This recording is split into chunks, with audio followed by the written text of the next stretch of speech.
Call the meeting to order. This is the Grand Traverse County Board of Commissioners meeting for February 20th. And we'll start with our opening ceremonies, followed by the pledge. First up, we have Commissioner Kafia with invocation or moment of silence. And so I'm not offering an invocation. I just wanted to take this opportunity to thank our staff and my colleagues and the public for participating in the democratic process. Let's have our meeting. All right. We'll start with Pledge of Allegiance. Pledge allegiance To the flag of the United States of America and to the republic for which it stands, one nation, under God, indivisible, with liberty and justice for all. Thank you. Roll call, please. Wheelock, Yes, ma'am. Jewett, Yes. Hunley, Here. Kofia, Here. Klaus, Here. Henschel, Here and Commissioner LaPointe is excused today. today. This morning. Okay, first, next on the agenda is the approval of the minutes from February 6th, regular meeting. Do we have a motion to approve? I so moved. By Bryce, supported by Commissioner Klaus. Discussion? All in favor, say aye. Aye. Opposed? Motion carries. Minutes are approved. First public comment. Please read the rules.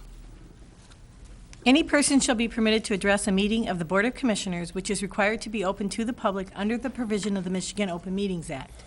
Public comment shall be carried out in accordance with the following board rules and procedures.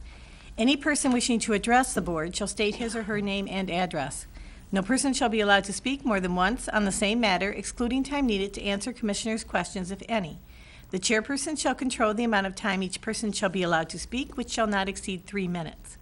The chairperson may, at his or her discretion, extend the amount of time any person is allowed to speak. Public comment will be solicited during the 2 public comment periods noted in Rule 5.4 Order of Business.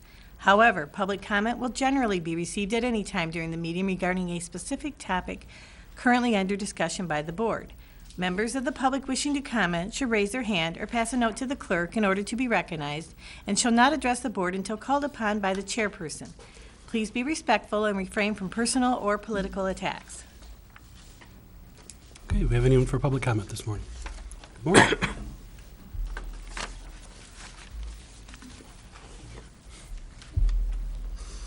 Start with your name and where you live.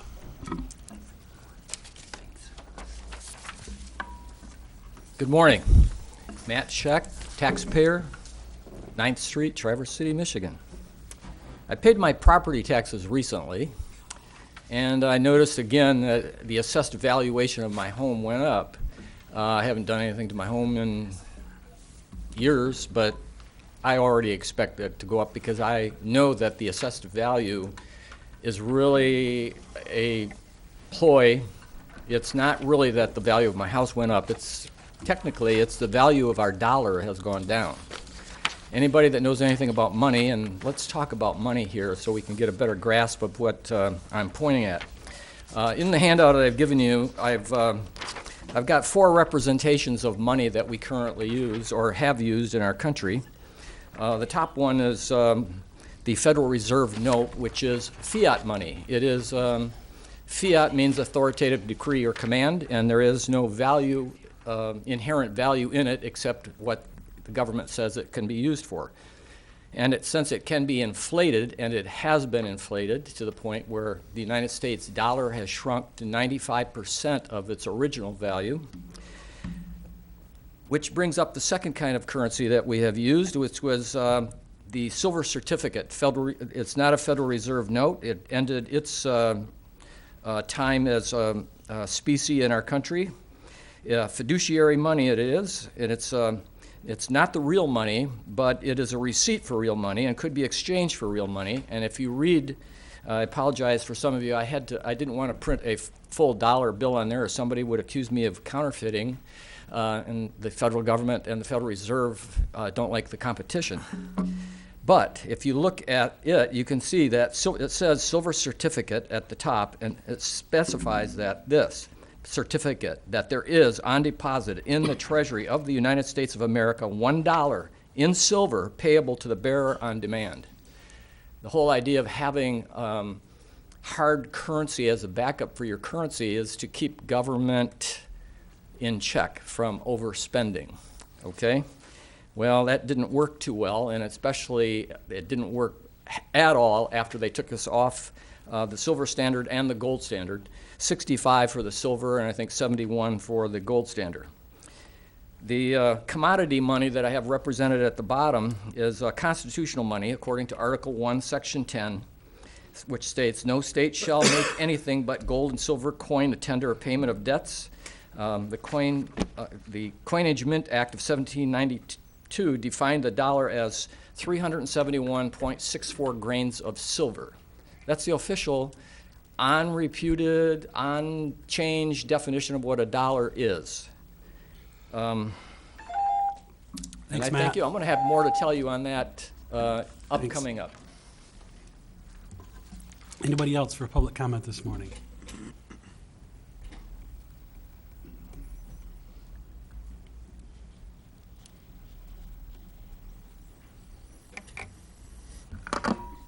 Ann Rogers, 1236 Peninsula Drive. You're probably going to hear this story over and over and over again because I think having a meeting at this hour of the morning, it's not only tremendously difficult with all of the traffic that's out there competing with the buses, everybody hurrying to their jobs and to school, it also doesn't allow public participation by those who are working or going to school. And I feel that it is non-democratic. It is taking away the ability of people to be able to comment to their representatives. And I hope that down the line, you will change the time back to the reasonable time that this county board used to have. Thank you.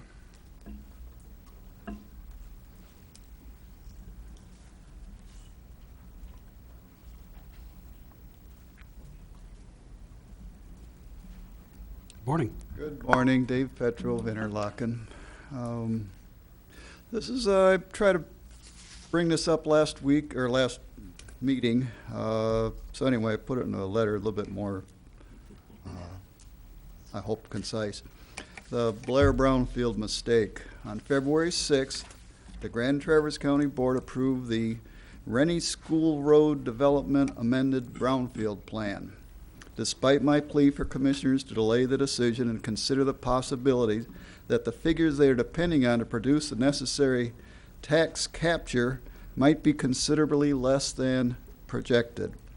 The basis for my concern was highlighted in Sunday's Record Eagle story, Dark Stores and Proposed Law, which examines the negative effect on real estate tax revenues when big box stores like Menards are allowed to escape true tax liabilities by claiming their taxable value should be determined by what an empty, unsellable store would be worth.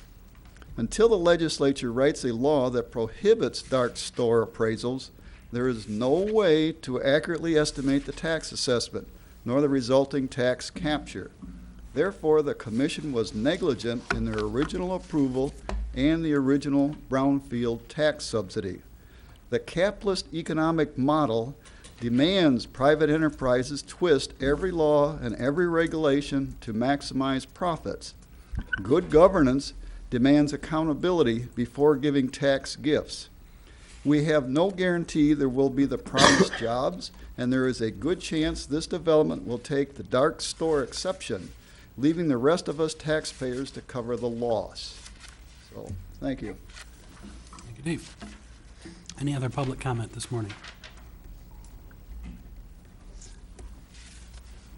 Seeing none, we'll move on to our next item, which is approval of the agenda.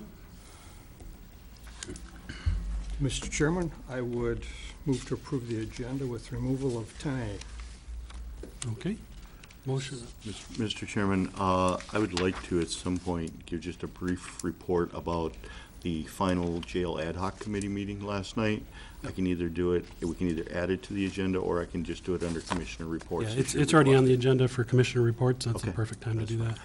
Okay, so we have a motion on the floor to approve the agenda with the exception of item 10A. Is there a second? I second that. Okay, we have a motion and second. Any discussion? Well, obviously, the 10A is a request for clarification that I had asked to have added to the agenda, so I don't know what's proper, Mr. Chairman, as far as looking, when I've asked for things to be removed, I've given a rationale so that the board can consider before they vote to remove an item. So I would ask respectfully if Mr. Klaus would like to speak to why he feels that we shouldn't get a clarification on this item. Early in our commission, we had a 6-hour meeting that a lot of it had to do with the invocation, and I think we've tilled that ground well enough, and I don't want to till it again. Okay. Any other discussion? It does. I certainly don't want to till it for a long time, but it does seem like there are some conflicting things in the steps that might be good to just talk them through real fast, if that's possible. But Well, and for everyone's clarification, I think this could be a 2-minute discussion. I'm genuinely just looking for some quick and clear answers to some questions that I have continued to have constituents that I frankly do not know how to answer. And I believe that we owe the public some clarity around the process and the decision-making. So I'm not looking for 6 hours. I'd love 6 minutes. I'm with you there. But I do respectfully ask that we reconsider. Okay. So the motion on the floor is to accept the agenda with the exception of item 10A. Is there any further discussion? Roll call vote, please. Jewett, Yes. Hunley, no, Kofia, No? Klaus, Yes. Wheelock, No. Henschel. Yes. Tie vote, so the motion failed. Okay, so we do not Mr. have an Chairman, I would agenda. move to approve the agenda as provided. Second? Okay. Hold on. Moved by Sunny. Wheelock, seconded by Kafia to accept the agenda as approved. Any discussion? Roll call vote when you're ready. Hunley, yes, Kofia, Yes. Klaus, No.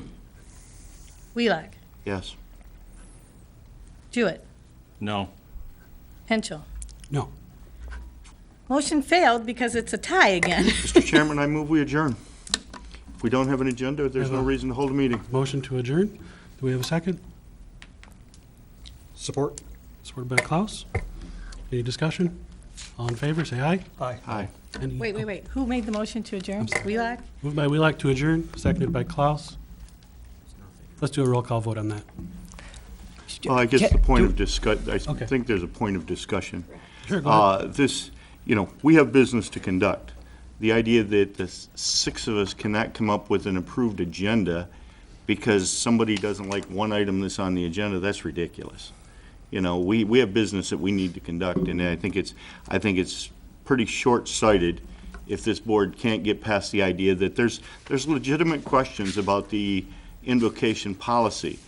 I get emails from constituents. We've had people here in the audience wanting to know how they sign up to give an invocation. We haven't addressed any of those, and we haven't answered those questions. I think we owe both members of the board and members of the public some sort of explanation of how we're going to handle that. So, the idea that we're not going to hold a meeting because you individuals do not want to discuss anything to do with the invocation policy is terribly short-sighted. Okay. Question for staff. Is there anything on this agenda that, if not handled today, would prevent citizens from receiving services?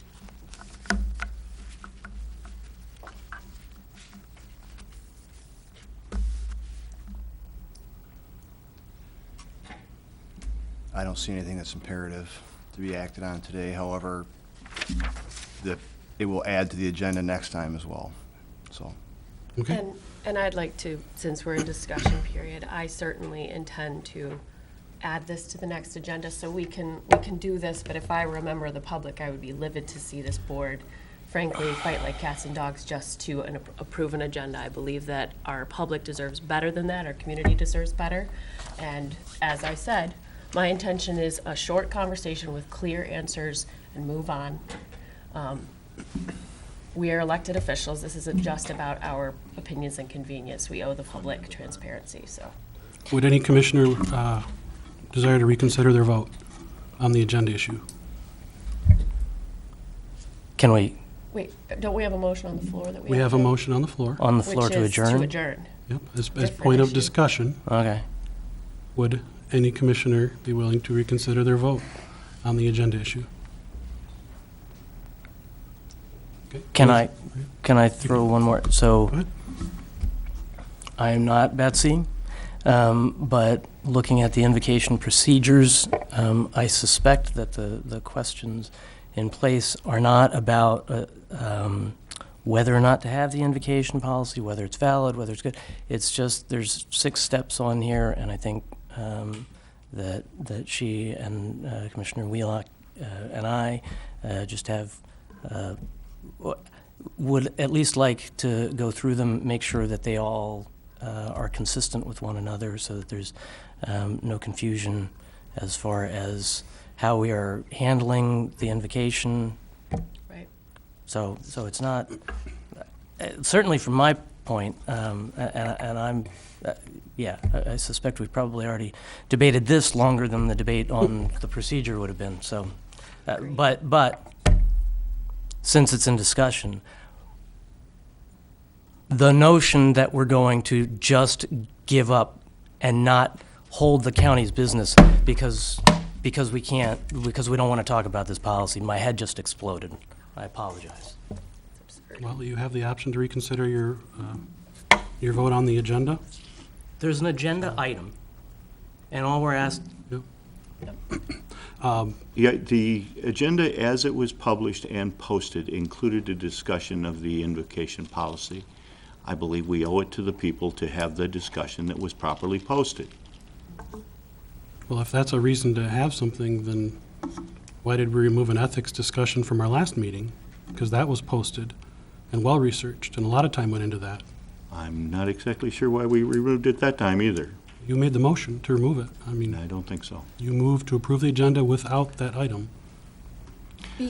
Okay, so I can speak to that. So because we already had requested a study session on the very topic of our ethics policy, and I gave, Mr. Chairman, I gave a clear rationale that until we had the opportunity to get presentation from civil counsel about our current ethics policy as well as best practices and other alternatives to the current, I did not feel that it was appropriate to approve as if it's just fine the way it is, what we currently have. So I gave a clear rationale for why, not forever, but and certainly until the study session could occur and we could all, as new commissioners, have the opportunity to hear from council. So that is a very different situation than what we are currently facing. Okay. Thank you for asking the question. I'll make one more comment. If a commissioner is unclear on a policy, I invite you to contact our legal counsel individually to get clarification, because I it's think not it's, making it on in this this case, agenda. it's not just a matter of commissioners being unclear of the policy. It's obviously, by the emails that I'm getting, it's unclear that the public is unclear of the policy. They want to know how they're able to get on a list to give invocations and those kind of things. And this, you know, it can't take us 3 minutes to read these 6 statements and move on. If I may interject, the county has a lot of policies which don't spell out the exact specifics of the mechanics. So if the public wants to know something, there's not always going to be a clear answer. I don't find that acceptable. In this case, given how controversial this is and potentially litigious, I do believe the public has the right to know if, when they ask to be considered, will they be given a response? And will there be any criteria for yes or no? And that's up to the commissioners. I don't want to put that on staff or civil counsel. That's really up to us because it's our policy. That's what I'm after. Yep. And any of you can feel free to contact me for my guidance on and I that, have. and you have. So obviously you know what I would say today if we do get to this agenda item. So you know what my advice would be for people who email you. Mr. Alger. May I offer a potential middle ground on this? If we could remove the item from the agenda, would Ms. Coffia present that at her commissioner remarks? Could she do that as well? I don't know if that would be acceptable at this point, but I do fear that we would lose a meeting if we can't find middle ground on this. Which agenda item are you The commission, suggesting? you have an option for On commissioner 13? reports. Okay. So that's just moving it from a formal agenda item to something that I can ask of my colleagues and they can choose whether or know. not to respond. Yep. You can ask me for guidance. You and I have already had the conversation, though, Kit. I would like my colleagues who support an invocation policy to let the public, and frankly me, so that when I get asked the question in the future, know what the answer is. So sure, I'd be happy to take it off as a formal agenda item, and when it comes up, heads up, y'all, number 13, I will go ahead and ask the question of my colleagues at that time. And my hope is that you would give the public a clear response. Thank you. Okay. Commissioner Wheelock, would you like to withdraw your motion to adjourn? Yes. Mr. Klaus, do you concur? Yes. Okay. The floor is open for a new motion. I move that we approve the agenda with the edit, removing item 10A, and with the understanding that I will bring it up under 13 under Commissioner reports. Sure. Support. Moved by Kafia, supported by Klaus. Any discussion? Okay, the motion on the floor is to approve the presented agenda with removal of item 10A. And Betsy will ask her question during commissioner reports. Is everyone clear on the motion? Roll call vote, please. Klaus, Yes. Wheelock, Yes. Jewett, No. Hunley, Yes. Kofia, Yes. Henschel. No. Motion passed. Okay, we have an agenda. First item on the agenda, consent calendar. Please read the rules.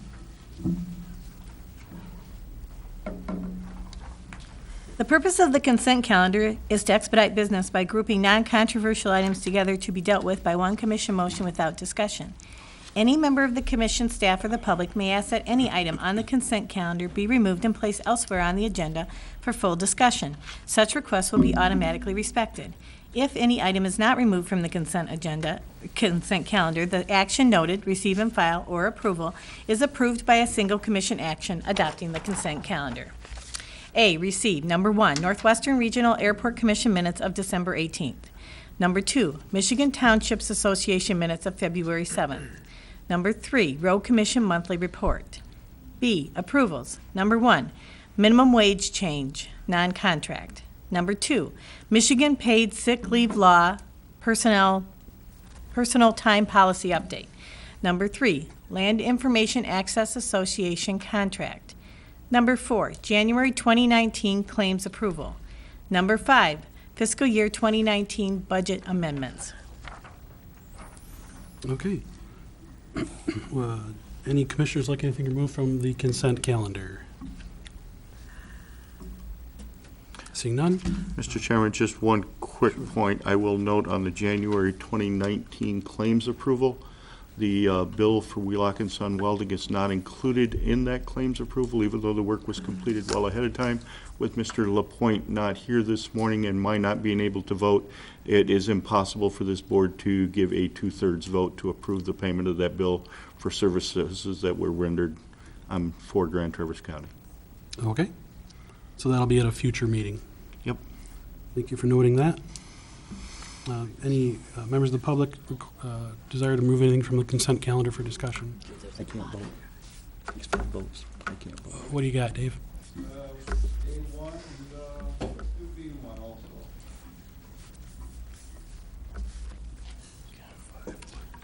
Okay.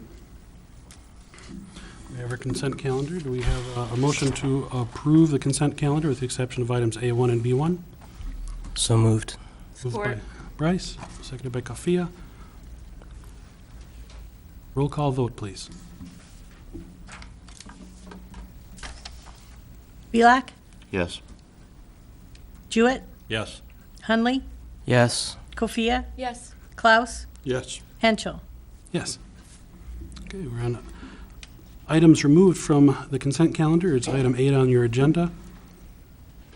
We'll start with A1. It's a receive and file for Northwest Regional Airport Commission minutes of December 18th, 2018. Would you like to make a public comment on that? Anybody?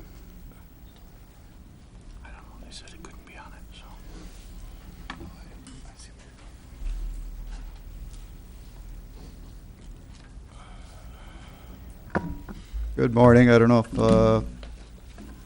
this is item A1 about the Northwest Regional Airport Commission minutes. I don't know if everybody's gone through this or not, but the item that comes up here, and I was actually wanting to bring this up before I read this here, they won't do any sidewalks along the airport, in front of the airport on the east and west side of Garfield Road. It surprises me. Every new business that goes in has to put a sidewalk in. Apparently, they're claiming that this is not beneficial to the airport, so therefore they don't have to do it. And I think it's ridiculous, and trying to claim some sort of federal exemption, stuff like that, that they don't have to do it for that reason, stuff like that. But we keep allowing this airport to do as they want, okay, mowing down trees and things of that nature. Something that should be overriding our decisions here more is this here is like a sovereign entity that has no control by anybody else here. And yeah, we all like to have a local airport, but there's something amiss here. And we've got to be getting something in here. I travel that Garfield Road quite frequently, and it's quite frequently I see people walking in the road because there is no driveway there. Or when it's rainy and things like that, they're going through the muddy field there. So it's used as a sidewalk. There is no sidewalk. And the people that are responsible for putting it in are the airport, and we should be insisting on that before anything else is allowed to happen with that airport, not just this blanket, oh, it's for the airport and it's good. So you can't put in any other store in this county or this township without at least meeting the requirements that we all have to meet. So thank you. Thank you for your comments. Any other public comment on this item? Seeing none, would entertain a motion before discussion. Mr. Chairman, I would move to receive and file the minutes of the Airport Commission. Moved by Wheelock, supported by Jewett. Mr. Chairman, I would recommend that our representative to the Airport Commission, and right now I can't remember who it is. It's Rob. Is it you? Bring this back to the Airport Commission and talk about the idea of whether or not the airport should be responsible to install sidewalks, at least on one side of Garfield Road, as would any other commercial development would be required to install sidewalks on their properties. I would be happy to do that. My understanding is that the FAA dictates how funds are used, and from the minutes, what they were explaining is that it's illegal to use airport funds for that, but there might be some other fund There available. may be other funding available for it. Or grant, perhaps. So I will certainly bring that to them. Any other discussion on the motion to receive and file? In the previous minutes from the airport, there was discussion of changing it from a commission to an authority, and I was wondering if I could ask Kit or council or Sure. could someone present the commissioners with an executive summary of the impact of that? What does that mean? So what we're going to actually have this as an agenda item, I think, at our next business meeting. Here or Yeah, at the here. airport? Okay. We'll have, I think, the chairman of the airport and the consultant they're working with on this will be here to answer questions. Okay. Just as a way of a heads up, they're going to ask us to appoint an advisory committee of our board that will be part of a joint advisory committee of their board to just research options, and an authority is one of, I think, 4 options on the list they're looking at. Okay. Okay, thanks. Any further discussion?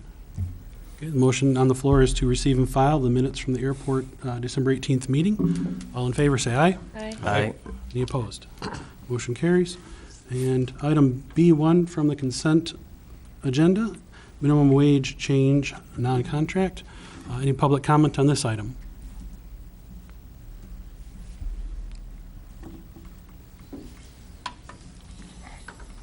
Hello again. Getting to recognize me. I'm Dave Petro of Interlochen. The minimum wage adjustment that the county has accepted here, and there is a raise of 13 cents an hour. They're going to raise it to $9.45 for the minimum wage. we should recognize that this whole term minimum is minimum. That's the minimum that the state requires, so we're going to meet that. Had the original bill as presented that was people petitioned to have on the ballot been accepted, we would be talking a much higher minimum wage. This county should have the decency to look at paying somebody real wages. And $9.45 is not a real wage. We should be probably talking at least $12 or more. So this here commission, just this year, is starting with, about at least a 2,000% increase in what the previous commission got for the last 2 years. So you should be able to give a little bit more than 13 cents to people. So thank you. Well, Nate, would you like to clarify? yeah, I'm doing some real quick pulling here, but we don't pay minimum wage to our employees. If that is the case, it would be a part-time seasonal type position. And I think even those are exceeding the amount. This is a state required mandate, but we are above the minimum wage. We don't pay minimum wage. Okay. It's, just for the record, it's, if you look at page 21 of the agenda, it is step 1, training 1 of AA. So that is the only step that is affected. Okay. Yes. Name Just and like where to you're draw from. your attention, Dealing with Matt Scheck, Traverse City. Thanks, Matt. Haven't moved. The idea of a minimum wage, interesting concept, but it really, from my perspective, it does highlight the idea that our currency has lost value. If we paid a minimum wage, just say $1 an hour, like one silver dollar, give you an idea. That's $17 right now, the inherent value of a silver dollar. That's how much our government has stolen from the people by debasing our currency. Thank you. Thanks, Matt. Any other public comment on this item? Okay, do we have a motion regarding this item? Mr. Chairman, I would move that our pay scale be adjusted so category 1 of AA training person, the minimum wage be raised to be in compliance with Michigan state law at $9.45. At some point or another, we can ask HR or staff to determine when was the last time we had a Grand Traverse County employee that qualified under AA1. I can't remember one in my time that's been here. Okay, we have a, Do you know the answer to that? let's get a second on the motion before we discuss it. Support. Supported by Klaus. All right. Go ahead and give us your info, and then we'll debate the item. Hi, Donna Kinsey, I'm the HR director, and we currently have no one at that step, and we really don't use that step. It's just a training step. We actually thought about eliminating it, but we wanted to keep it on there just because it's currently on there, but we have nobody that's been starting at minimum wage in years. So it is on there. It's a training step, just in case we possibly had it and maybe an intern coming in. That's the reason why we decided to leave it on, but Okay, we thank do you. not use that And step. even that steps up to $13.47, so we're well above the minimum. Okay. Thank you. Any further debate by commissioners? Let's vote on it. All in favor, say aye. Aye. Any opposed? Carries. Moving down the agenda, we are on item 9A.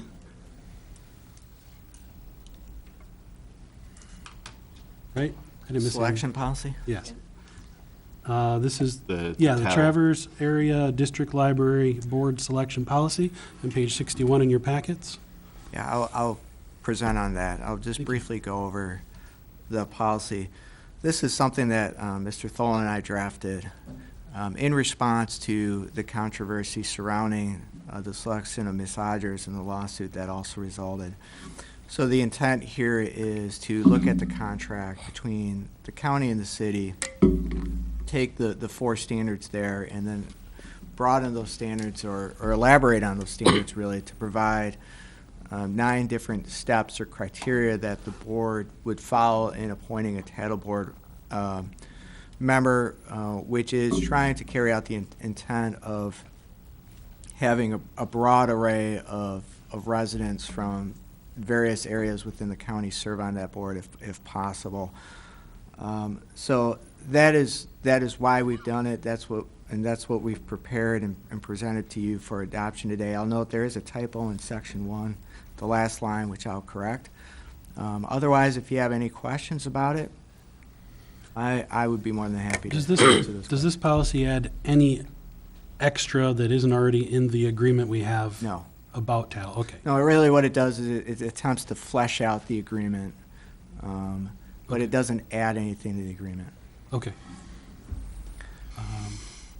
Bring back to the commission. Any questions for staff or a motion to approve or otherwise?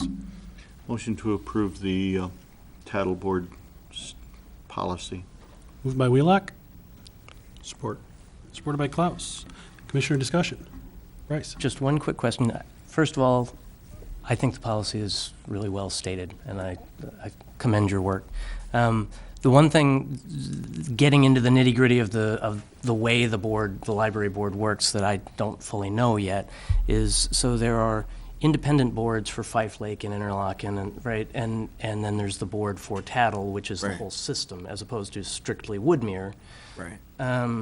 And so I guess I don't understand the separation of duties versus the separation of pots of money that come from taxes, so. I don't know if I can answer that, Commissioner Hundley. All to say is kind of repeat back what you said, which is the Tattle Board is an umbrella organization that covers the entire county and has its main branch on Woodmere. But there are communities that have their individual boards. And so the intent here is to, per the agreement, reach out to those boards, advise them of vacancies and give us recommendations. How the money goes, there is a state law that discusses establishment of district library, and I can't answer that without looking at that state law. Fair enough. Okay. Any I further? have a clarification question under 1. The statement, all 5 of the county's appointees must be county residents, just for clarity, because this is sort of what we ran into with the debate at our very first meeting. County residents can be city residents, are city residents. Correct. City residents are county Yep. residents. Correct. And we don't really have the latitude necessarily to, I guess I'm wondering if there's latitude to say township, city. Do you know what I mean? We have 3 members of our board now who Right. are Not under city the current residents. policy. No, say again? Not under the current agreement we have with the city. Okay. So that number 1 addresses the situation. So Traverse City, part of Traverse City is in Leelanau County. So we want to make sure that the individuals on that board are truly from Grand Traverse County. Okay, right, yep, clear on that. Okay. We good? I think so. All right. Any other commissioner questions or debate? Can I just ask that the answer to that question come back at some later time, just so I can understand it? I'm sorry, the budget? I guess, yeah, to clarify the question, is just, I guess how the dollars from the millage are apportioned between the different branches. Sure. I'm going to actually ask somebody that knows to Oh, all step right. up to Sweet. the podium. Andy Merrick, former Tattle Board member. There's, within the umbrella of Traverse Area District Library, there are member libraries, and there are, I'm drawing a blank now, branch libraries. Branch libraries are under the direct guidance of the Traverse Area District Library Board. Okay. That's Woodmere Branch, East Bay, and I think Fife Lake. Kingsley, Interlochen, and the Peninsula are their own separate entities that, through a contract, fall under the umbrella of Tattle.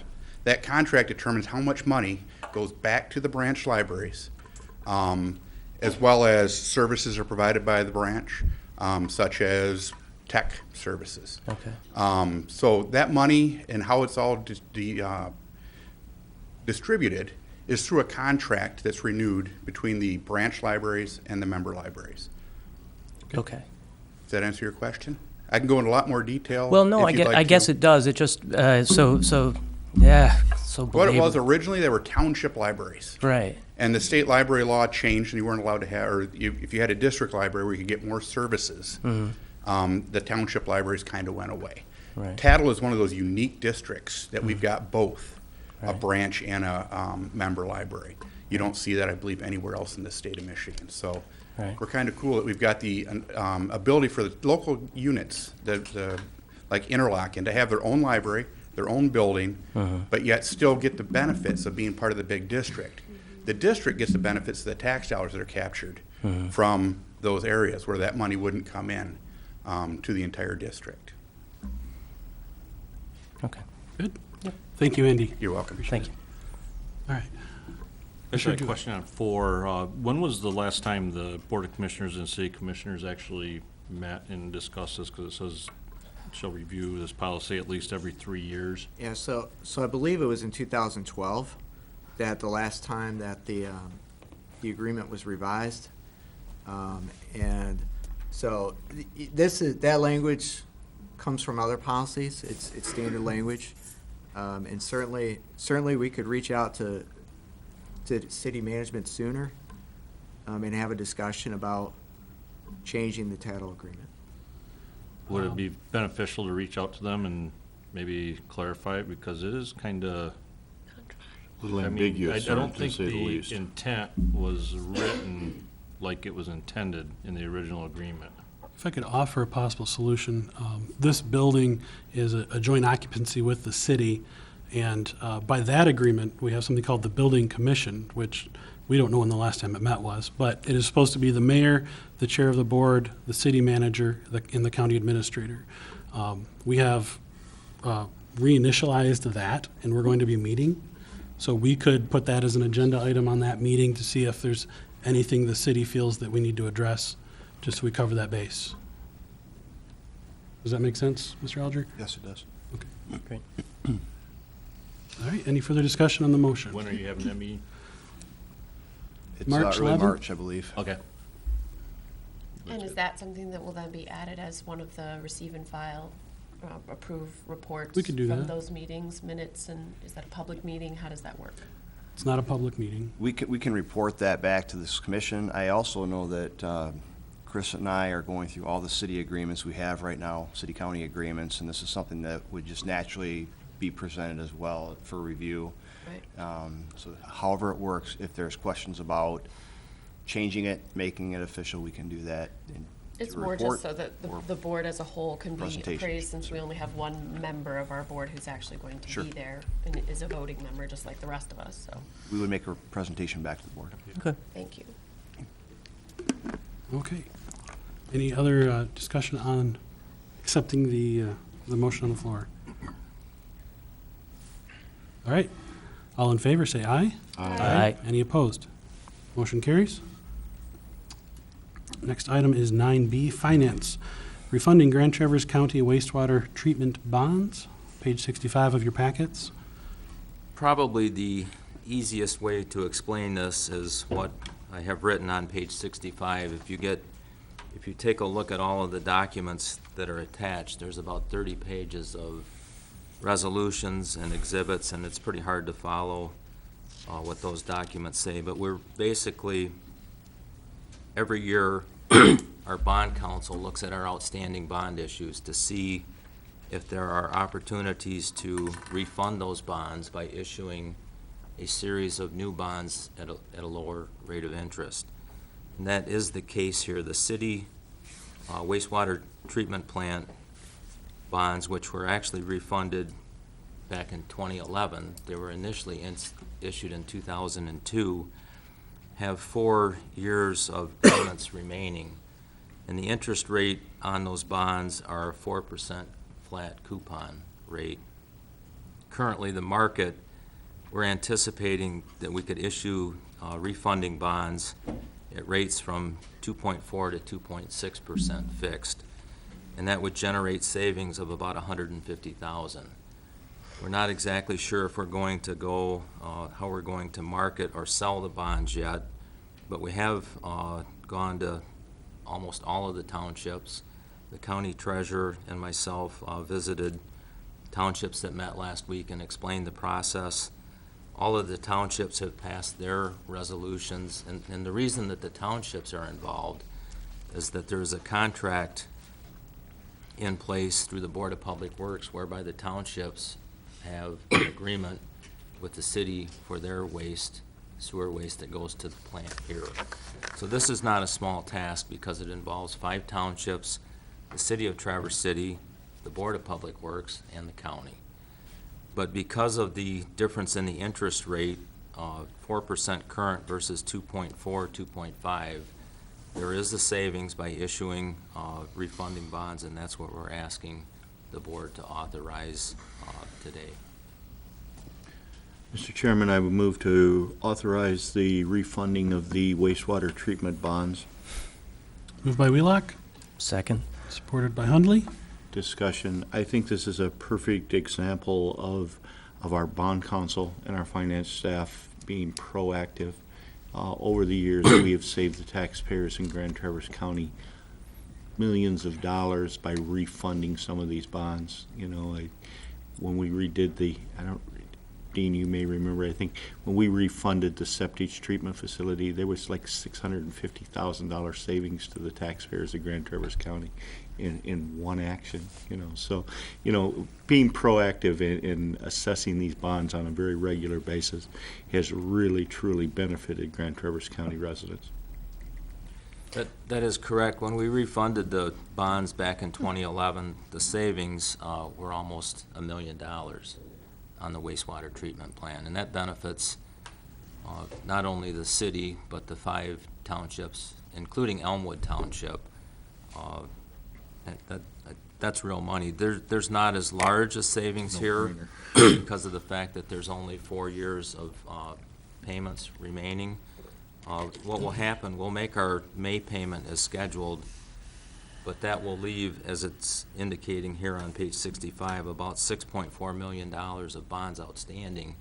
And the first year alone, the savings is about $96,000 on the interest. And we will issue, because of the premium that is still remaining on the initial bonds, we'll actually issue bonds at slightly less than the $6,450,000.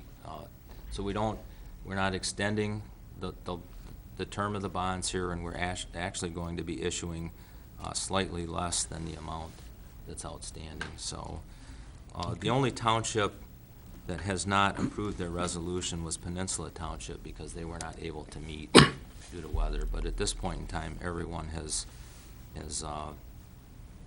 agreed to do this. We did have a request last week from Garfield Township as to whether or not they could simply pay off their portion of the bonds.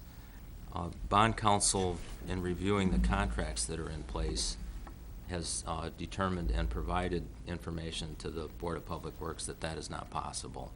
The agreement does not allow for that. We would have to basically amend the agreement in order to accomplish that, and we don't feel at this point in time that would be, it would take quite a bit of time to do that, and we could miss out on the ability to issue refunding bonds if we went that route. All right. Any other discussion or questions for staff? A couple quick questions. The rate, I guess I'm surprised that it's gone down since 2011 because it seems like they've been inching up a little bit. So can you?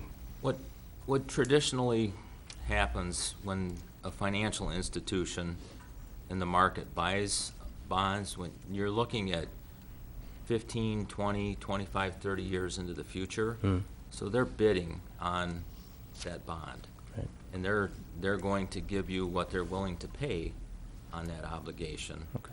And we all know that what interest rates have done recently for a long time now have, you know, for a long period of time they were relatively low.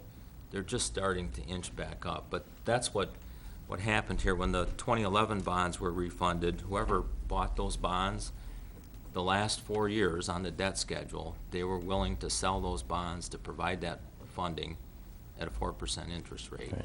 I mean, you're looking so far So into far the out, future. and now it's a shorter And the window. interest rates currently are significantly less than 4%. That's what generates the savings. Right.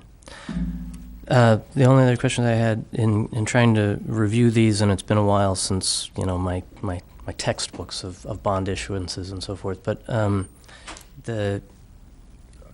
there risks involved? It looks like we're putting in for 6%, assuming that it's going to be 2%, but there seems to be a danger that we misread the market and it goes to, you know, what happens then, and issuance costs. Those were the other ones. Through the request for proposal, or and we're trying to place these with a local bank if possible. Okay. If the rates would come back where it doesn't make sense to do this, we won't do it. Okay. I mean, if it came back where they were going to say that they wouldn't provide the funds for less than 4%, I mean, there is some point where it doesn't make sense, but we're not going to do this if it costs money. Okay, I but mean, unless there's it's not locking us into something that, No. okay, cool. Okay, ready to vote? All in favor, say aye. Aye. Any opposed? Motion carries. We're on to item 9C, facilities. Commission Chambers audio upgrade. It's about time. Go ahead. Do we need to say anything else about it? So What this is for. We've had some serious problems with this room and chamber audio. We've experienced it both with the city and the county and jointly, quite frankly. The system is old. Joe went out and got bids from prospective bidders and has come up with something, and I'll let Joe describe the details. Well, what we're looking at is upgrading the controllers, all your speakers in here, all the microphones will be replaced, and then we'll go through systematically all the wiring connections, things of that nature. So what this preps us for is any kind of future upgrades for multimedia. If we want to do TVs later on, it just brings us the whole platform up into today's technology. It'll make things a lot more clear as far as the microphones go. People don't have to really lean into them. They'll be able to pick up a little bit better. Thank you. The issue, I think, some of this wiring is really old, and if you introduce a wireless microphone, apparently that has some interaction with the hardwire, and it just messes up the entire system. When we had a joint city meeting regarding the senior center, we had a catastrophic failure of the audio system. So I think the city is interested in getting this taken care of as well. I know they are, actually. So. And the city will be paying a portion of Yes, they this. will. They've committed to 50% from the city administration, and they have to take that to their board, I think, next. Last night. Last night, okay. Mr. Chairman, I move that we authorize the upgrading of the audio and video portion performance in the commission chambers to the tune of $23,524. Support? Moved by Wheelock, supported by Jewett. Any discussion? I have a question for Joe. Obviously, this is the lowest bid, and I've looked through several pages of the other two and everything like that. There are differences, from what I can tell, but is this the best way to go, in your opinion, just because the next one is almost $40,000, but it does have more guts to it and more parts and everything? In my opinion, this is the best way to go. One, because it's local and it's locally supported, where the other two are out of town. And what they're trying to do, we just wanted to replace what we have in kind. Okay. We're not looking to really add into what we have to give us more than what we really need. So this is probably just the best way to go at this point. So what we are replacing, though, would allow us to, if we did want bigger monitors or something, we would just be able to plug in and be all set? Yes. Okay. 'Cause I know some of these other ones did show the new monitors and basically the whole entire thing gutted and replaced, so I just wanted to make sure this was the, Nope, this is strictly the audio side. okay. All right. And have we worked with WARA before? I mean, we feel confident in their capacity. I'm not sure what other work they've done for the county, but I personally have worked with them in the past. Okay. Okay. We ready to vote? All in favor, say aye. Aye. Any opposed? Motion carries. We have no old business, no new business. Second public comment. Public like to make a comment, please step up to the podium and say your name and where you're from. I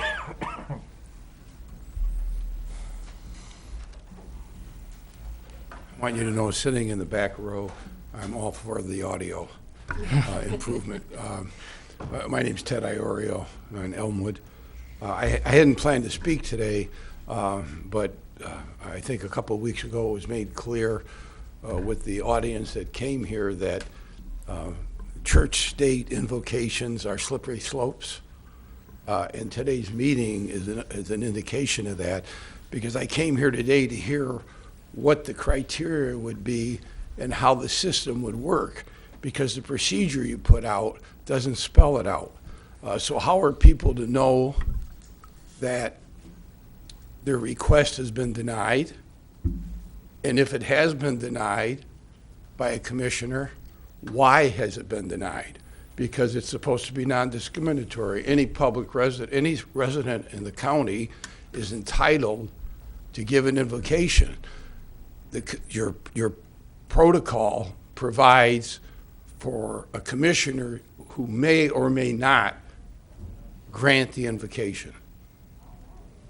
Okay, if that's the case, and a number of people have asked more than 2 weeks ago and haven't gotten anything back, and when they've asked me, I've said, why don't you wait, because I'm certain, and when I saw on the agenda today, you were going to work on some kind of criteria. One of the commissioners put it on the agenda. I came today thinking you'd have it spelled out and say, okay, the requests come in, you'll know within a week, you'll get the date, here's the list. You're not going to be on an invocation because I'm going to do all the invocation. I'm not going to let anybody in my district or in the county do them. You can't, on a church-state issue, simply say, well, it's out there up in the air and the people don't know. You have an obligation to let the people know, and it's a very strict, confined way that you have to do it. Your council knows Town of Greek. There's a recent case that came out in Philadelphia where the Pennsylvania legislature got hit over the head by a federal court because they didn't apply it in a non-discriminatory way. There's issues here. You need to talk about them and then give us a system so the people that come that want to know how the invocation process is going to work, they'll know, because the protocol you have doesn't tell us. And you need to do that. And the hope is you do that before the ACLU or somebody else comes in here and makes you do it. Just doesn't make any sense. And the hope is, like I said, we came figuring that there would be a follow-up on this process, and there is none, and you should do it. That would be just a recommendation from a citizen in Grand Traverse County that looks to you to give the leadership necessary. If you want to go on the slippery slope, make sure you got good boots on and you do it right. It hasn't been done right thus far. Thank you. Any other public comment?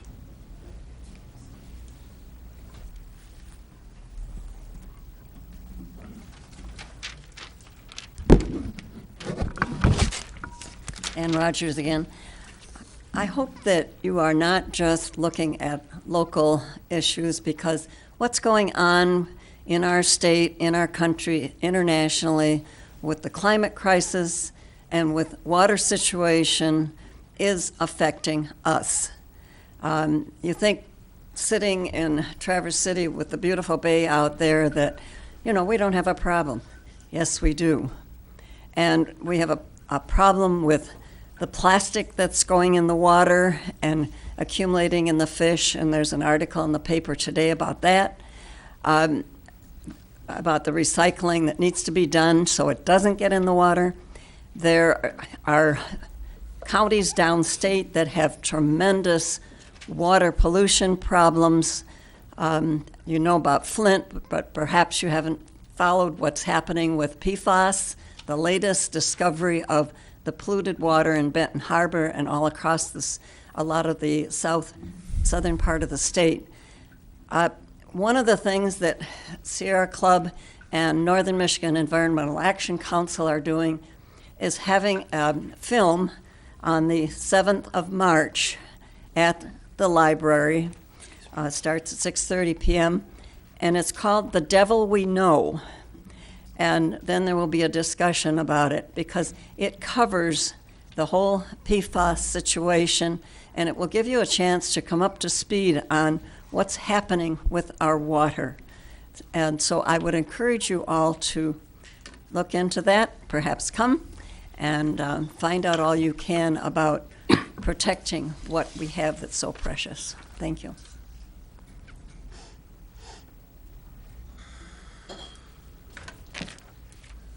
The state of Arizona and at least 5 other states have either passed or considering passing laws protecting their citizens and their businesses in the state from the devaluation of our currency. In the state of Arizona, legal tender and liquid capital. Matt, Yes. you need to identify yourself for the public out there. Thanks, Matt. Scheck. I know you. I mean, we know you. Sorry, I should have stopped you. Matthew Scheck, still living in Grand Traverse County.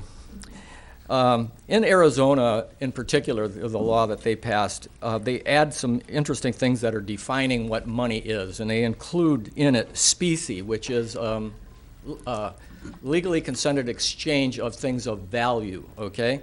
Matt? Currently, it Matt? has to be. Matt, I'm sorry to interrupt you. Yes. Our rules allow you to speak one time on a topic, so if you're speaking on currency again, if that's your All right. topic, you pick a different topic for your second time. Let me mention something about inflation then. Inflation. All right. Inflation is. I tried. Inflation is an increase in the money supply without a corresponding increase in goods or services. This county doesn't create inflation. The gas stations don't create inflation when they raise their prices. Businesses don't create inflation when they raise their prices. They're passing costs on to people, and that affects many areas, including the wages of people in our county. So in a way of protecting that, though, in the state of Arizona, and this is what can be done and be applied here in Grand Traverse County, is that you can backfeed the system, pass a resolution. I've been in touch with one of the legislators in one of the states out west that have passed legislation to get ideas on how to backfeed the system so that at a county level, you can pass on a resolution to your state. Let them know that you're concerned about the loss of the value of your specie, and that way you can help protect the people in your area. And it really highlights also across our nation that the preeminent danger of a dollar, of our specie that is being devalued.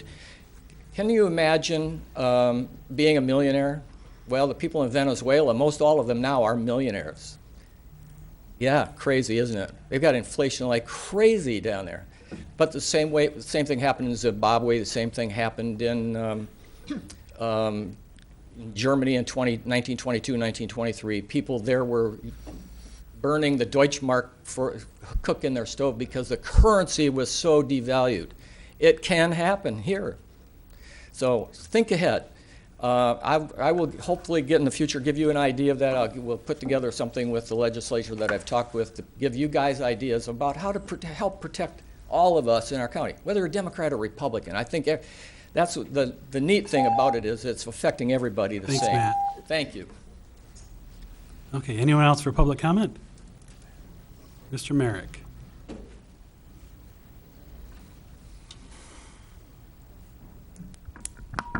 Andy Merrick, 2875 East Railroad Avenue. My first meeting I've made it to since you guys have all been elected and appointed. Congratulations. My condolences. It's kind of a double-edged sword. You guys get to make some really tough decisions that you feel really good about, and sometimes you make decisions that you don't like.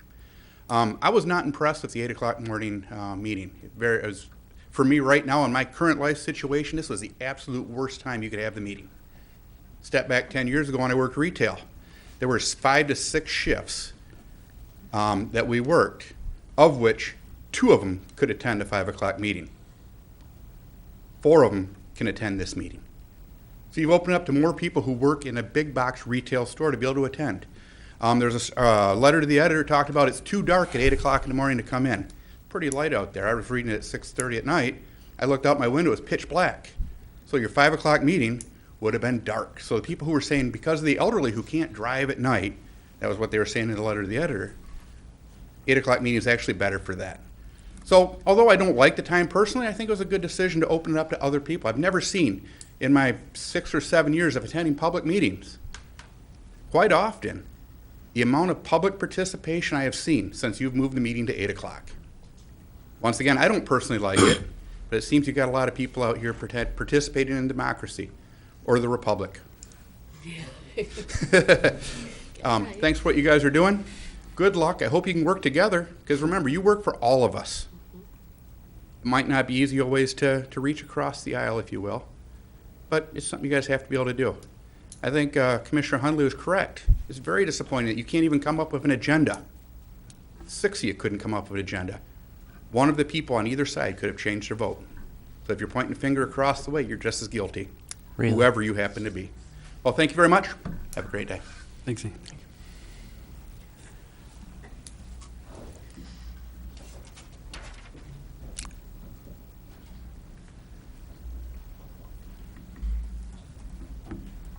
Good morning again, Dave Petro, Interlochen.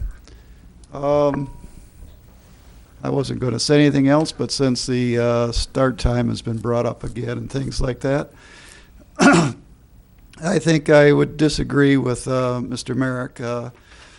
It's one of the things that happened here from day one of this new commission is there's a concerted effort among 4 commissioners to do everything they can to thwart not only the input of a lot of the community, but also to make it very difficult for some of the other members that are part of the commission here.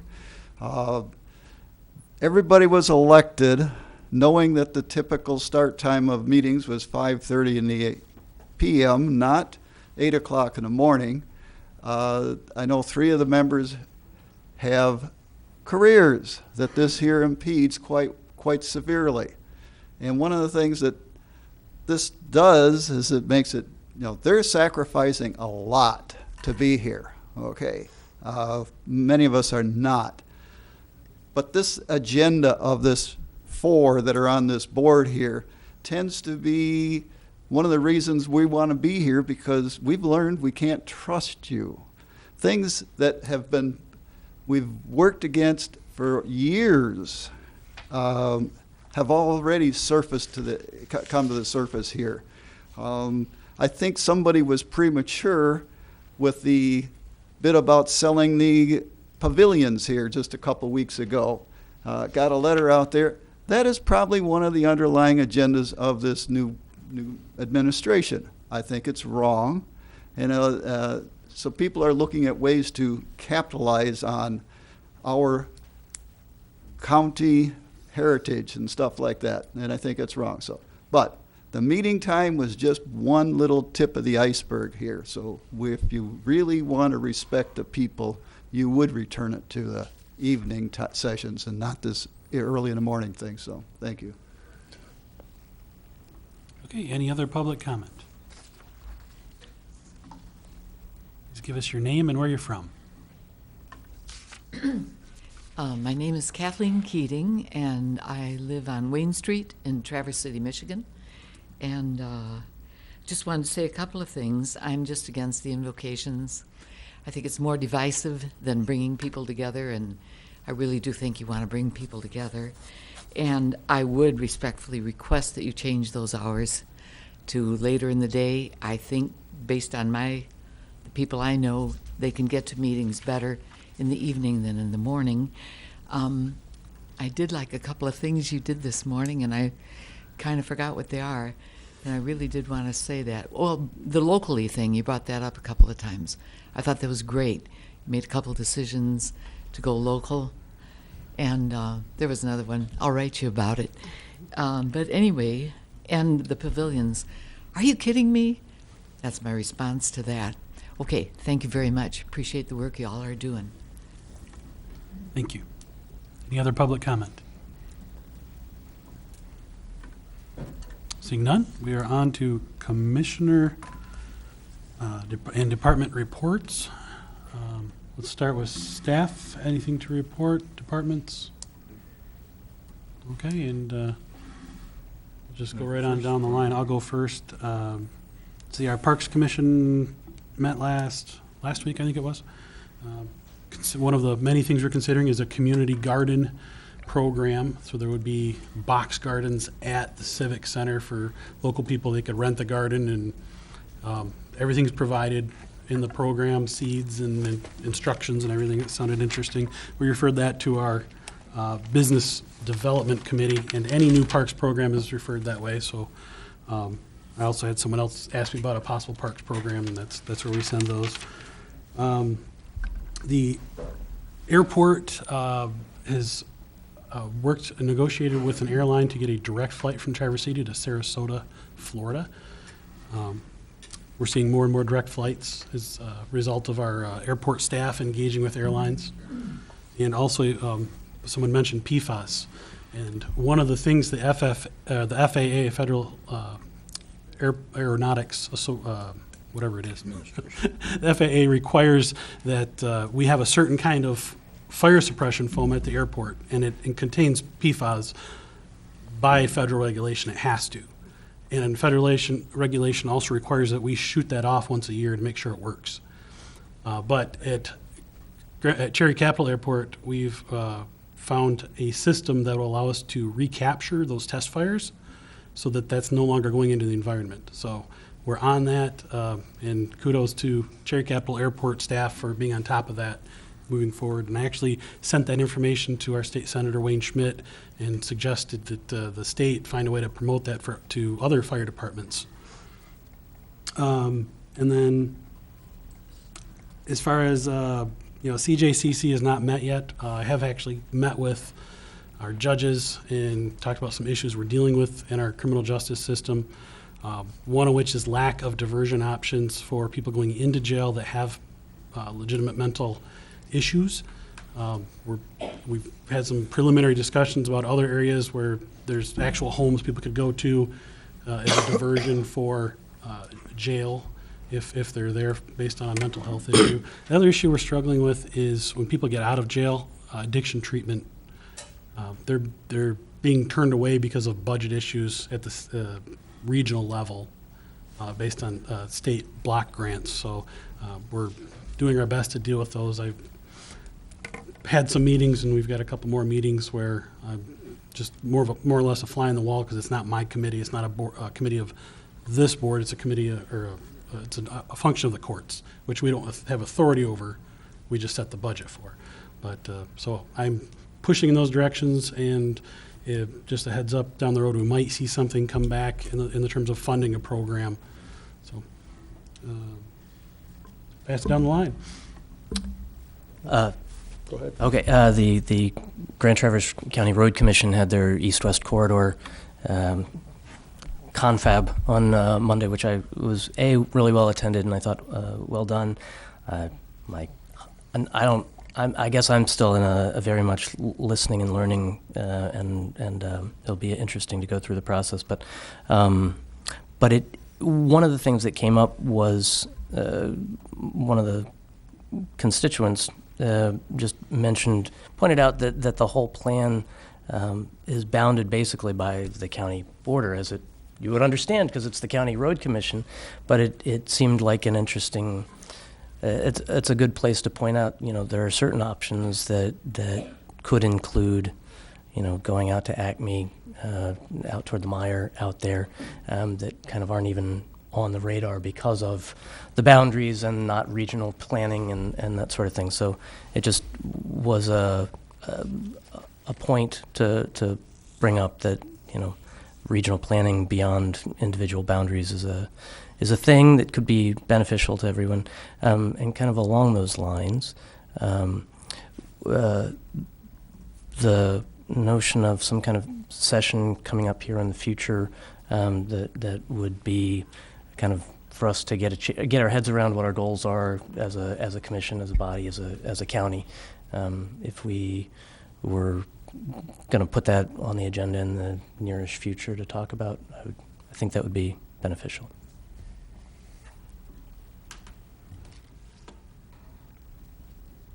Next. Did Ron pass? I didn't want. Yeah. Yes, he did. Okay, sure. I will echo that. I have read, before I came on this board, I did read on the Board of Commissioners page, we have a link to our strategic planning. And I think the most recent document was maybe 4 or 5 years ago. And honestly, it was pretty broad. It was hard to drill down and say what were the actual goals. So I would like to see us do that as well, some sort of a goal-setting session for our body. Is that something that this board is open to and can happen? That is something I'm working on still currently with staff as well, trying to determine which type of strategic planning we should use. But I would like to start the process off with a goal-setting session at some point that would be somewhat staff-driven, providing you some options in terms of this is where we have been, this is where we would like to go, what staff sees as goals, and then have a discussion period with the board to help us determine which priority, which item is a priority for you versus us. So that is coming probably within the next month of meetings. Because we ask all of our departments to submit their budget requests for the next fiscal year by what, June? It's the process starts in April or May, but that packet goes through October. So my thought is, if I'm a department, I would appreciate, and I'm glad that this is coming soon, because I would appreciate knowing kind of the direction that this body is hoping that our departments will go in, so they can think about that when they're submitting their budget requests. Certainly, yeah.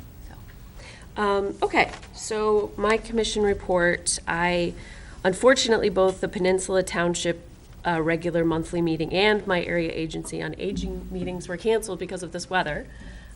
So I was not able to attend either of those for the month of February, and they both are just, I believe, going for next month. I'm still in communication with Rob Manigold, the township supervisor, and hope to meet with him.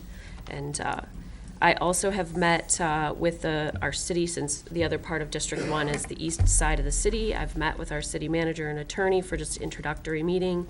We'll plan to attend at least one March City Commission meeting, just as a representative of our body. I also attended the East-West Corridor open house, and I believe we didn't have a quorum, but I heard that at least a few of us made it, and I think I saw Bryce there. Well attended, that was good to see, and I would just encourage the community. They have all of their sort of schematics of the various options up on their website currently, and are accepting public input through, forgive me, I don't know the exact date, but it's, I want to say the end of the month or early March. So it's on their website. There's a pretty extensive questionnaire getting citizen input. So I would just encourage folks, if you have an interest in East-West Corridor options, to go review that, spread the word, and give your feedback. I did let the commission know that I had hoped to attend the opioid, there was a workshop, or I'm sorry, an open house by the Traverse Health Clinic about a pilot program for the opioid treatment, and that was last evening, and I apologize, I was not actually able to get there after all, but I did reach out to the director and their lead therapist and ask them if they had any presentation or slides. I will review those and try to report back to the board what I learned. Obviously, it's an important issue for our region. I will also be attending the NACO National Association of Counties Conference in March, as I believe, Mr. Chairman, you will. And is anyone else from our board going? Or is it just? Okay. So we will be at the conference in March in Washington, D.C., and we can collaborate on some sort of report back. Road Commission. My understanding is that this body in the past has had a designee to attend Road Commission meetings, but we do not currently have that in our rotation of board attendance. Yeah, is that right, Mr. Chairman and staff? I don't recall. I don't think we have a designee, do we? We don't currently, but past practice, at least in my communications with Mark McKellar after our last meeting with some questions, he mentioned, I thought I understood that we used to have a representative. So When we had a liaison program where commissioners were assigned to, a number of other committees and stuff, the road commission was on that list. Okay. I was the representative at one point.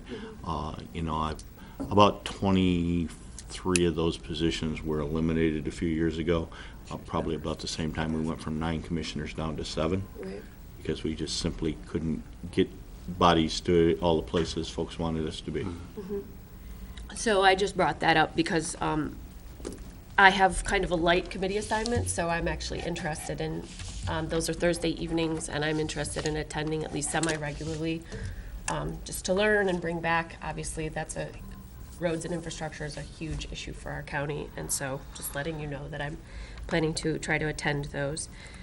I think that's it, other than the item that we moved from the agenda.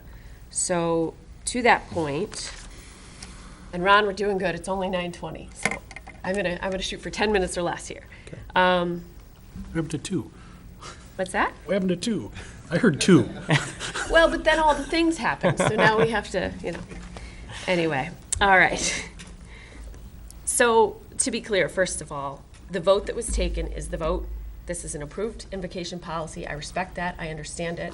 I am not here to try to introduce a motion to revoke or even change the policy. I respect that this body has made that decision. So what I am here to do, my intention sincerely, is to clarify, both for the constituents who I continue to hear from. I got 2 more emails this morning alone asking, and I have a steady stream of questions on the street, emails, phone calls, et cetera, asking for clarification. So I'm looking for clarification both for our constituents and frankly for myself, so that I know how to answer the questions that are being sent my way. And that's about process. So the way the invocation policy itself reads, the very last statement in the policy, I'm using lots of technology here. Last thing, item 6, respect for religious diversity. This policy is intended to acknowledge and express the respect of the board for the diversity of religious denominations and faiths represented and practiced in Grand Traverse County. No faith or religious denomination is intended to be favored or preferred by this policy. Okay, so that's what the policy says. Then we have a 6-step procedure that is now posted on our website. I did request that so the public could see what the procedure is going to be. And it states that a list of commissioners who will choose to be a member of the rotating list for invocations will be kept by county administration. Any commissioner wishing to be a part of that list may notify the administration in writing. Clear so far. A calendar will be provided identifying which commissioner will be responsible for invocation each meeting. Very clear. The commissioner listed may provide the invocation themselves or delegate the provision of invocations. Also clear. 5 and 6 are where I'm getting the questions and I don't know how to answer them. 5, if a citizen wishes to have the opportunity to provide an invocation, they will be directed to a county commissioner who may or may not grant their request. And 6, citizens may contact any county commissioner with their requests. Requests are not limited to commissioners in your district alone. So that's where I'm having trouble knowing how to answer the question, and I can sympathize with members of the public who say, okay, well, so if I contact a commissioner, do they owe me a response? Are they going to respond to my email? Are they going to respond to my phone call? Yes or no? And then, if they reject my request, do they owe me are they going to give me any criteria or rationale for why? So I'm looking for clarity on those 2 points first, just so that if somebody asks me, I know how to answer the question, because it's frankly just not clear here. Okay. I can give you that clarity. I know of no law that requires a response from a commissioner on any topic. So if a constituent or a member of the public at large contacts you about a funding request for something, I know of no law that requires you to respond, any of you, on anything. And this policy would be included in that. If a constituent contacts you about the Code of Ethics policy, I know of no law that requires you to respond to a commissioner, or to a constituent, I apologize. Likewise, there's no, obviously based on that, there wouldn't be a requirement that you give a reason why you're denying that request. And it's sort of when it comes to this policy in particular, one of the things that undergirds that or supports that is that you do all have your First Amendment rights too. You don't lose those when you become a commissioner. So you are under no obligation to grant any specific request. And likewise, you're under no obligation to deny any specific request. This policy and what the Sixth Circuit has said is that it's in your discretion. Okay. So, Go ahead, Bryce. well, so just for clarity, the constitutional, I guess, underpinning that says this is okay is that it's going to be freely and fairly available, right? And so not non-discriminatory based on religion or what have you. And then, because it's completely at our discretion, we have the complete capacity to discriminate without telling anybody that we're discriminating, is what I understand, as long as I don't give anybody, or the seven of it. In practice, it seems like we can watch that happen where every time is a Methodist, which I've got no problems with Methodists, but if I were Lutheran, perhaps I might say that was a problem. So I guess that's where it's muddy to me what you're saying. Sure. It seems like several people have questions that haven't been answered, and I would encourage anybody to read the case of Bournemouth versus County of Jackson. It's less than a year and a half old. It was the guide for this policy when I provided revisions of the proposed policy, and it's very clear that it's not effect that's looked at. Marsh versus Chambers is one of the 2 U.S. Supreme Court cases on this issue. And in that case, for 16 straight years, the state of Nebraska paid a chaplain to do their invocations. And he was paid. He was the only one giving the invocations. And they were all Presbyterian. And the U.S. Supreme Court, the highest law of our land, said that that was fine. And what they did in that is looked back to the founders of the country, the drafters of the Constitution. 3 days before the First Amendment was adopted, the Constitutional Congress decided, they passed a law to pay a chaplain, a Christian chaplain. So it's something that's foundational in our country and is not subjected to the same tests or scrutiny that most other behavior by government is. So in Bournemouth, you skip forward to 2017, September of 17 is when the case was decided. In that case, a gentleman had sued the County of Jackson and had done his diligence and collected data on what types of invocations were being offered. And they were Judeo-Christian in nature, is what the case says. So the Sixth Circuit Court of Appeals looked at that and said, well, that doesn't really mean much. There are so many different types of Judeo-Christian behavior, and they're significantly different. But the policy was neutral. And that is what is looked at, is whether the policy is neutral. And so Commissioner Kofia referenced number 6 in the policy, the respect for religious diversity. And the operative word in the first sentence is respect. And the intent of the policy is to respect that by not allowing proselytism or disparagement of faith. So there is the respect for that. And then the second sentence, that no faith or denomination is intended to be favored or preferred, and that's true because it's content neutral, it's blind.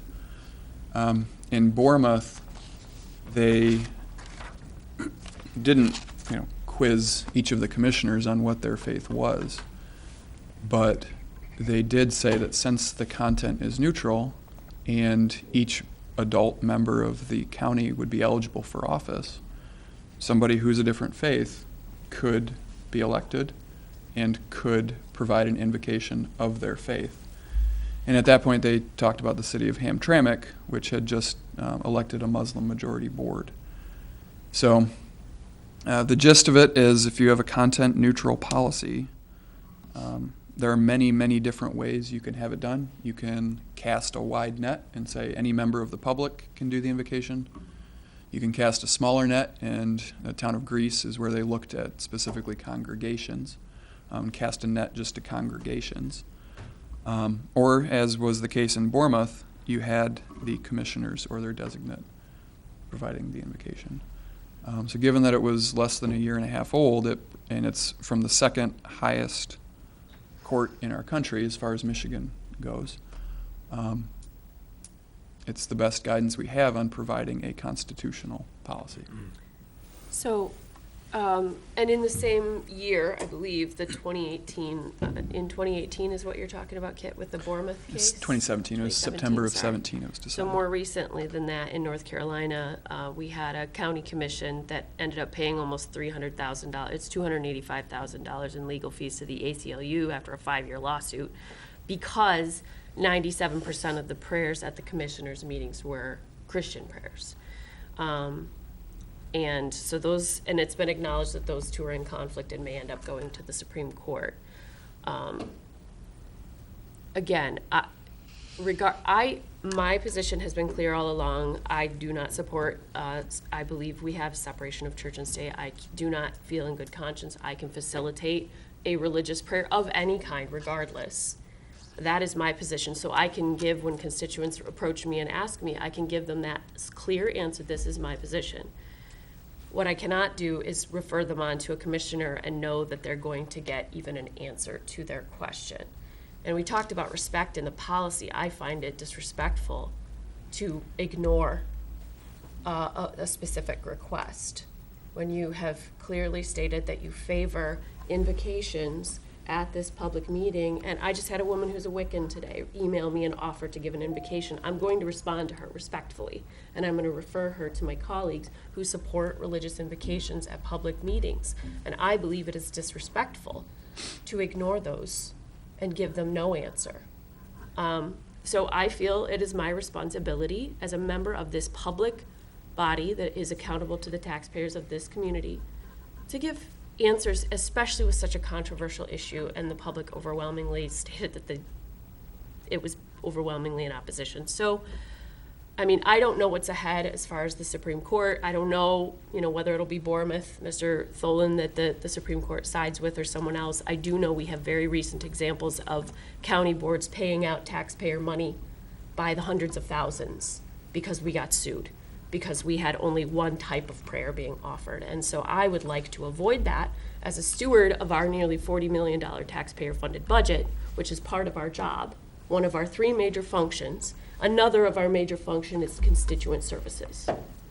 And I believe it is disrespectful to the constituents of this county to just stonewall them if they offer a prayer that doesn't happen to be of your preference. So I've said my piece. It might have gone 10 minutes.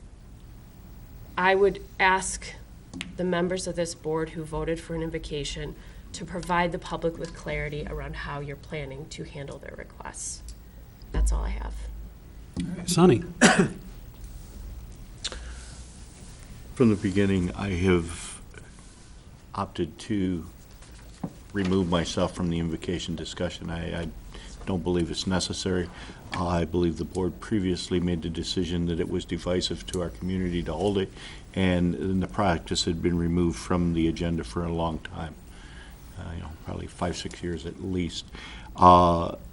I have received multiple requests, and it may be disrespectful, but in that I chose not to participate in the invocation, either myself or by a designee. I have chosen not to direct these people to anywhere else. I guess in an ideal place there would be a central place for them to contact, whether it be administration or whether it be the chairman. I think it would be helpful if the community had a single point of reference to contact if they were willing to offer to give an invocation. The idea that they can contact any one of the 7 of us, and at least part of us, myself included, choose not to participate in that, that becomes problematic. So, unfortunately, as far as trying to say we need to respond to the requests, over in the time I've sat here, I've received many, many requests for many, many issues, and probably the vast majority of those I did not respond directly to the people for.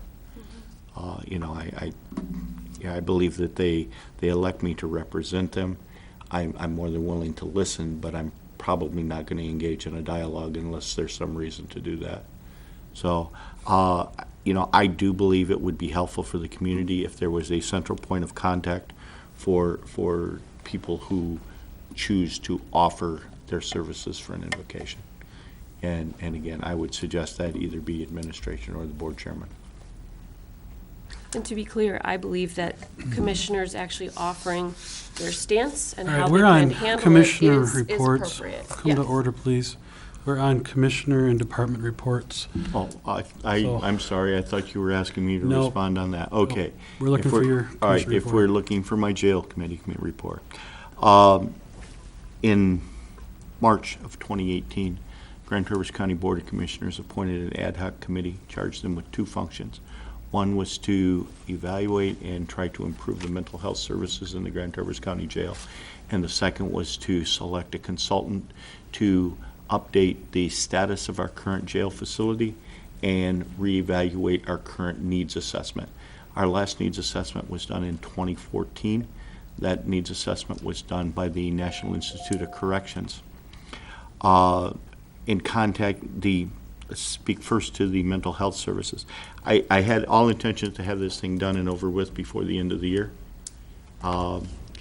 It got delayed, and it got delayed for a multitude of reasons, not the least of which is we struggled with the actual wording of the contract with Northern Lakes Community Mental Health to provide those services in the jail. Once the contract was finally finalized, there was a hiring process for those people. That took a little longer than we expected in the selection. And then once those people were hired, they had to be trained before they could work inside the county jail. I am very pleased to say by sometime early in February, I think the 4th or something like that of February, we had boots on the ground in both of those positions inside the Grand Traverse County Jail. I've heard nothing but positive feedback, both from the people in the jail, our staff in the jail, but also from defense attorneys and people that are housed in the county jail, that they're very pleased with the services that are being provided. That being said, I think we are remiss if we don't remember the fact that our health services contract in the county jail expires the end of February. I believe that contract has been pushed to our March 6th meeting. Is that correct, Nate? Check. I believe that's what Todd told me last night. That contract's been pushed to our March 6th meeting. I think it's important that we remember that in the previous contract, there was a $75,000 allotment for mental health services. We have entered into this contract with CMH for $165,000, I believe, annually to provide these two positions in the county jail. But we have to remember that that does not meet the entire mental health component in the jail. We still have to have a psychiatrist. We still have to have someone who can prescribe and administer psychotropic drugs to those individuals who require those. So there will still be a mental health component to our health services contract, but the perception, at least at this point, is the addition of the 40-hour-a-week mental health service provider and the 40-hour-a-week peer support specialist in the county jail is receiving very positive comments. So that I think that's a great feedback. The second piece that was charged to the committee was to evaluate the structure in our facility and evaluate our needs assessment. We went back to the National Institute of Corrections, who we had worked through to do the one in 2009, I believe. And National Institute of Corrections actually sent two consultants here in 2014 and provided that service to us at no cost. We went back to the National Institute of Corrections and asked them about upgrading our facility. They advised that in today's situation, their budget has been cut and they are no longer offering those services, nor are they offering the planning for new institution programs that we have participated in twice that were held in Longmont, Colorado. Their recommendation was that we contact Jim Robertson or Mark Goldman.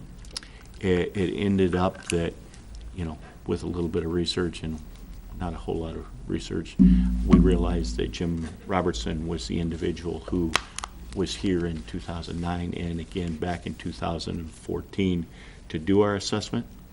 We reached out to Jim to try to get a price tag on him coming here. I can't remember when the $10,000 number came up, whether that came up in December of 18, you know, or if it came up, so it came up in, and was it December of 18? It was. Anyway, so we contacted him. His proposal is that we provide this service as a team unit. He's recommending that he and Mark come here together to do that. They were the two that did the service before. He's recommended that he will do it on an hourly basis. I've been pushing to have a contract that says on an hourly basis not to exceed X number of dollars. But at this point, I haven't gotten that. What we have gotten is he will do it at an hourly basis. He will keep us updated on a very regular basis of where we're at. We know that we've changed computer systems. We've got better tracking now than we've ever had before. But again, it's been 5 years since he's been here, so it's going to take a little bit to come up to speed. The ad hoc committee last night supported the idea. This is a professional services contract. We don't have to bid it out. So the true restriction is that $10,000 cap that was implemented by the Board of Commissioners in December. Our recommendation last night was that we enter into a contract with Jim Robertson to come and do the structural assessment and the needs assessment for Grand Traverse County on an hourly basis. And I'm sorry, I did not get the hourly rate. I know there's an hourly rate and then there's travel costs for him to come here. But we believe, the ad hoc committee believe that having the individuals that have participated in this program twice before is going to gain efficiency in having them come and do it again. We did acknowledge and have conveyed to him that we believe that our needs assessment has changed, because one of the things that we've talked about, you know, we've talked about having to build a new jail. If that jail is built elsewhere, there still has to be a footprint component here to facilitate the courts. And that component has never been part of the needs assessment before. So if the recommendation coming out of this assessment is that we're going to need to build a new jail, we have to make sure that that component is also addressed. And it's never been part of the needs assessment before, so that's a supplemental piece that's in it.